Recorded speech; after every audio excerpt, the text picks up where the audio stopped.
মাছ আর মুরগির বারবিকিউর সাথে ২৬ মিটার উচ্চতায় কুমিল্লার কোন রিসোর্টটি সর্বোচ্চ উপরে অবস্থিত কেউ কি জানেন? হ্যালো এভরিওয়ান, আসসালামু আলাইকুম। আজকে আমরা চলে যাব কুমিল্লার লালমাইয়ের চণ্ডীমুড়ের পাশে অবস্থিত কুমিল্লার সবচাইতে উঁচু রিসোর্টে, যেখানে অনেকেই জানেন না এই রিসোর্টটি কোথায় অবস্থিত। চণ্ডীমুড়া মন্দিরের পূর্ব পাশের রাস্তাটি ধরে সামনে এগিয়ে যেতে থাকলেই আপনারা পেয়ে যাবেন এই রিসোর্টটি। আর এই রিসোর্টটিতে ওঠার সময় এর রাস্তাটা এতটাই উঁচু যে আমার মোটরসাইকেলও মাঝখানে বন্ধ হয়ে গেছিল। পরে আবার নতুন করে স্টার্ট দিয়ে উপরে উঠতে হয়েছে, এতটা উঁচুতে অবস্থিত। আপনারা অবশ্যই গাড়ি নিচে রেখে তারপরে উঠতে হবে। আর এইখানকার ভিউটা জাস্ট সামনে এসে একটাবার দেখবেন যে ভিউটা কেমন। এখানকার ভিউটা বান্দরবন অথবা খাগড়াছড়ি যেকোনো রিসোর্টের ভিউর চাইতে কোনো অংশেই কম নয়। আপনারা যারা এখানে আসবেন, আসার পর বুঝতে পারবেন যে কত সুন্দর এই রিসোর্টের ভিউটা। এটা হচ্ছে রিসোর্টের সামনের ভিউ। এখান দিয়ে গেট দিয়ে ঢোকার সময় আপনারা ছোট্ট এরকম একটা স্টল পাবেন। এই স্টল থেকে মূলত খাবারের অর্ডার গুলো নেওয়া হয়। আপনারা কি ধরনের বারবিকিউ খাবেন ওনাদেরকে বললে ওনারা সাথে সাথে এগুলো আপনাদেরকে ইনস্ট্যান্ট বানিয়ে দিবে। চলেন খাবারের দাম সম্পর্কে জেনে নেওয়া যাক। তাহলে মাছ হচ্ছে ১৫০ টাকা, আর মুরগি ১৮০ টাকা।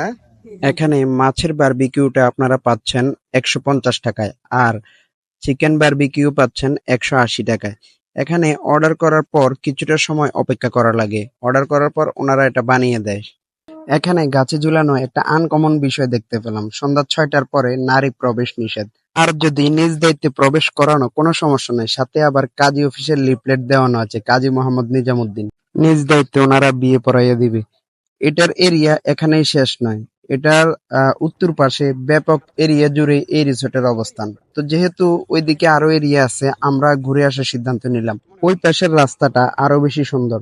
রাস্তার নিচে তাকালে একটু ভয় লাগে, যারা নতুন চালক আছেন তারা ওইদিকে না যাওয়াই বেস্ট। এই জায়গাটা হচ্ছে এই রিসোর্টের সর্বশেষ বর্ডার, এবং এইখানকার ভিউটা বিকেলবেলা যদি আসেন আপনারা জাস্ট ইমেজিং একটা ভিউ পাবেন। তবে অবশ্যই একটা জিনিস মাথায় রাখবেন, সন্ধ্যার পর এই জায়গায় অবশ্যই আপনারা কেউ স্টে করবেন না। এখানে থাকাটা মোটেও নিরাপদ নয়, যেহেতু সন্ধ্যা ঘনিয়ে আসতেছে এবং আমাদের ফেরা ফালা, তাই দেরি না করে আমরা আবার ফিরে চললাম। আমার কেন জানি মনে হয়েছে এই রিসোর্টে ওঠার চাইতে নামাটা বেশি কষ্টকর, কেননা নিচে নামার রাস্তাটা এতটা নিচু মনে হয়েছে আমার কাছে, এতটা খাড়া। এটা আমার মনে হয় সাজেক অথবা বান্দরবনের যে রাস্তাগুলো আছে এগুলোর চাইতে বেশি রিস্কি। সাবধানতা অবলম্বন করবেন। আর আমার এই ভিডিওটা কার কার ভালো লেগেছে অবশ্যই কমেন্ট বক্সে জানাবেন। সবাই ভালো থাকবেন, সুস্থ থাকবেন। আসসালামু আলাইকুম।